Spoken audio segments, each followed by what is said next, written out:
wah, diintip dan sebagainya.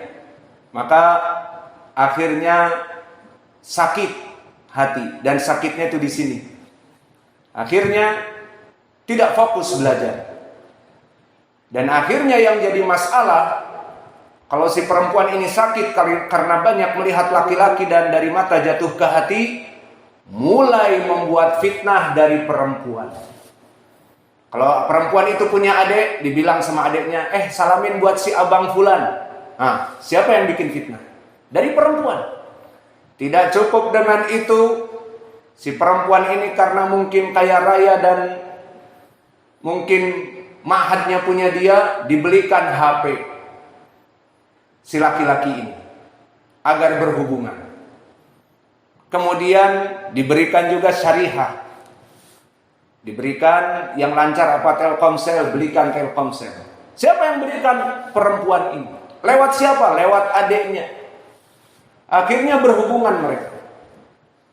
Sehingga yang jatuh sakit hati karena nador dari perempuan jadi bagai gayung bersambut. Jadi sama-sama sakit hati, laki-lakinya pun sakit, terkena jebakannya. Dibelikan HP, dibelikan kuota tiap bulan, tiap malam sebelum tidur chattingan, apa kabar sayang? Siapa? Pacar atau suami? Maka tidak ada seperti itu para tulabul ilm. Awas. Para tulabul ilm di sini yang ketahuan pacaran, melempar surat kaleng sambil ngambil nasi, lempar surat, dibaca. Nah, siapa yang sudah mulai seperti itu? Saat sudah mulai seperti itu. Awas, saat cover boy-nya mereka.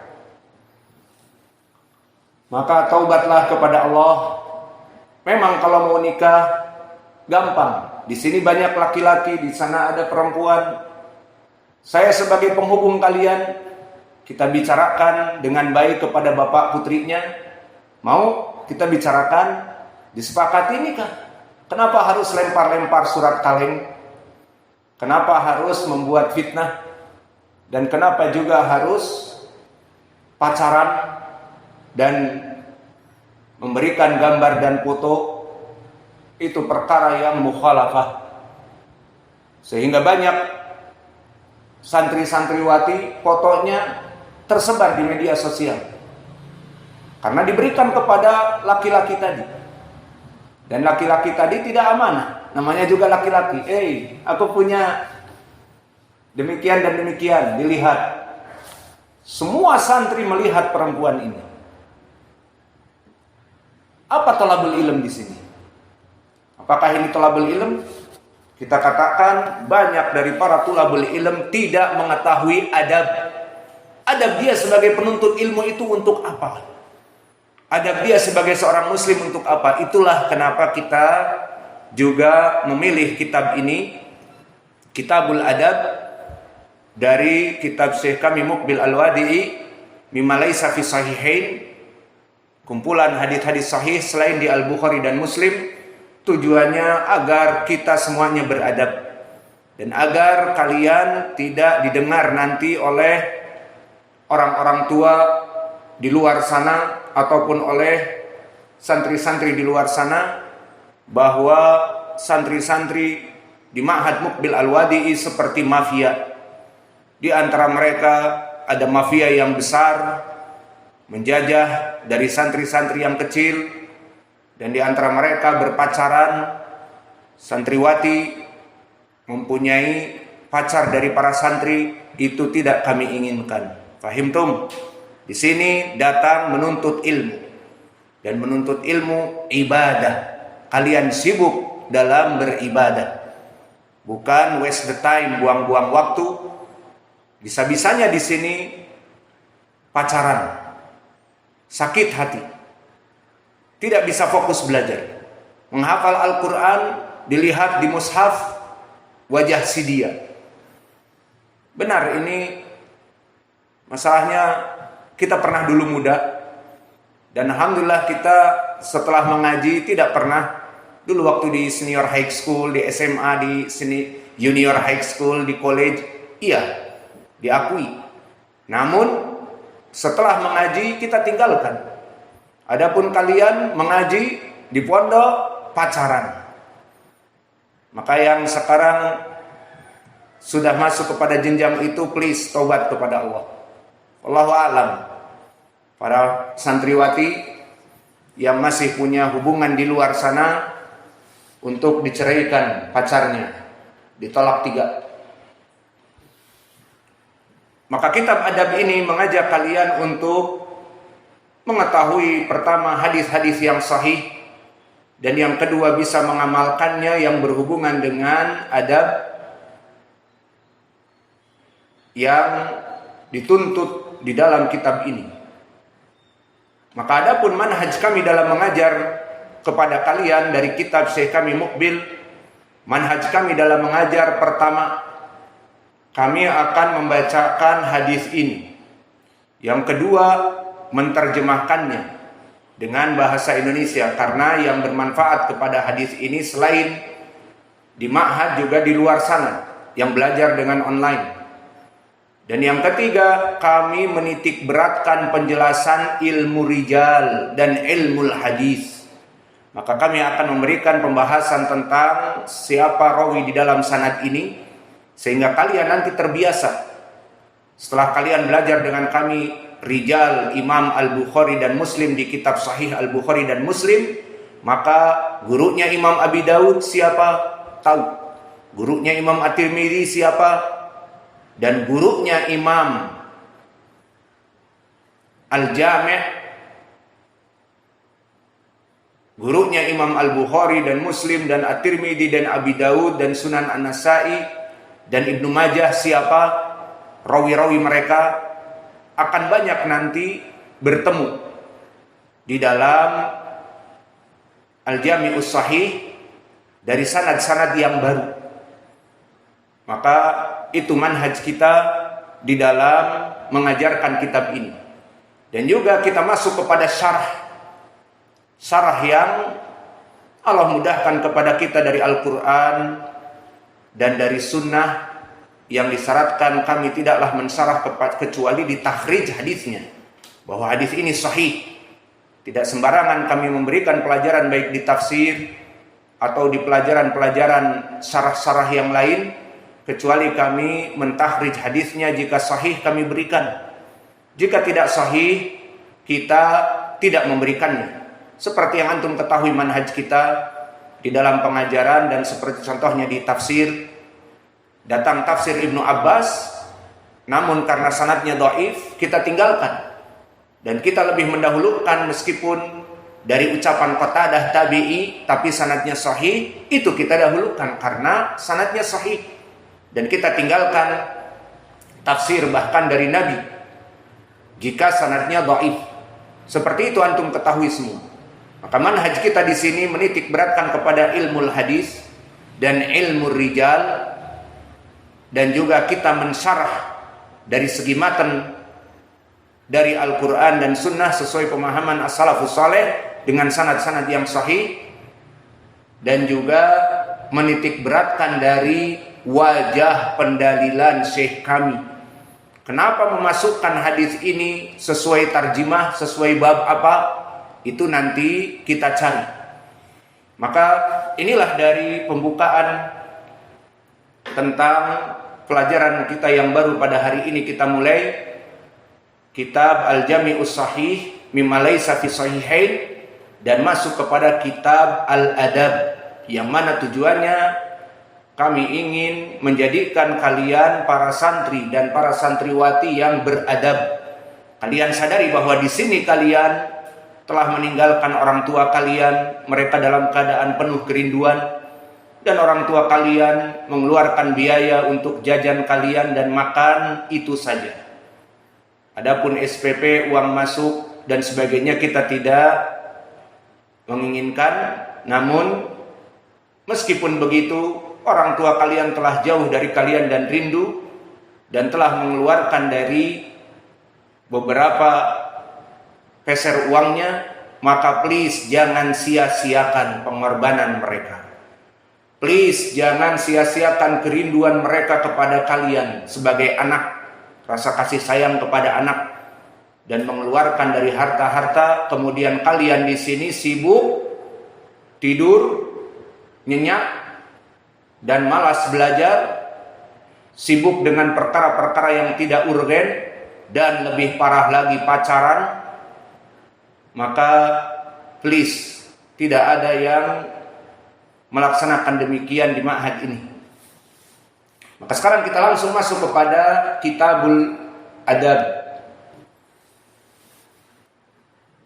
Bab yang pertama, berkata Syekh kami Muqbil Al-Wadi'i, wujubu ta'atil walidain fi ghairi maksiatillahi.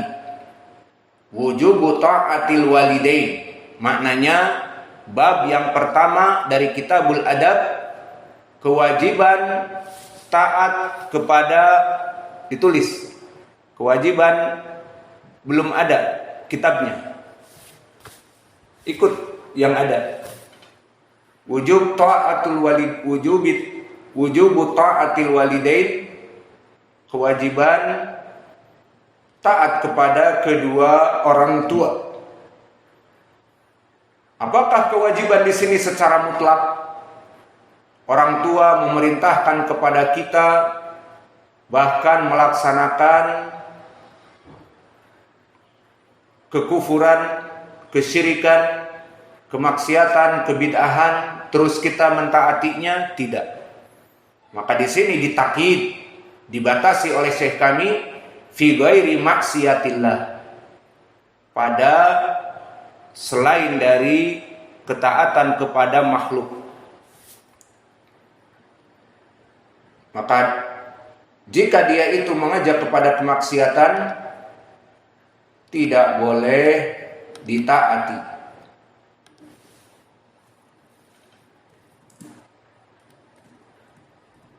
Ini makna dari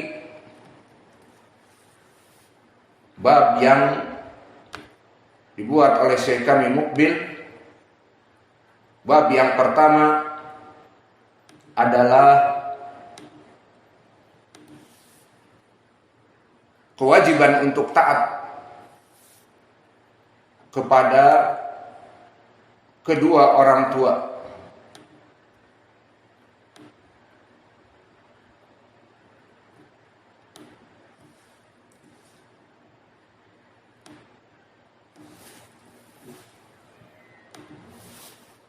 Maka di dalam bab ini kita mengetahui bahwa taat kepada orang tua adalah wajib. Itu alinea yang pertama, wujub taati al-walidain. Maka dari segi i'rab di sini bab wujubi taatil walidain. Maka di sini ada yang mahdhuf, babu wujubi ta'atil walidain, bab kewajiban mentaati kedua orang tua. Maka asal dari kewajiban mentaati orang tua di sini dia adalah perkara yang mutlak wajib. Karena di dalam ayat Al-Qur'an pun banyak di mana Allah memerintahkan di dalam surat An-Nisa, wa'budullah wa la tusyriku bihi syai'a wa bil walidaini ihsana. Dan begitu pun di dalam surat Al-Isra, wa qadha rabbuka alla ta'budu illa iyyah wa bil walidaini ihsana. Maka dari dua ayat ini di dalam surat An-Nisa Allah menggandengkan al-amr bitauhid wa ijtinab anisyirk, digandengkan dengan waw atifah wa bil walidaini ihsana. Fi surat An-Nisa wa'budullah wa la tusyriku bihi syai'a, qarana rabbuna jalla wa ala al-amr bitauhid wa ijtinab anisyirk muqaranah bibirril walidain. Wa'budullah wa la tusyriku bihi syai'a. Sembahlah Allah yang satu, He is the one and only, dan jangan kalian melaksanakan kesyirikan kepadanya. Wa bil walidaini ihsana. Dan dengan kedua orang tua kamu itu wajib bagi kamu untuk berbuat kebaikan, ay birrul walidain. Idan qarana rabbuna jalla wa ala al-amru bi tauhid wa ijtinab anisyirk bi birril walidain. Wa'budullah wa la tusyriku bihi syai'a wa bil walidaini ihsana.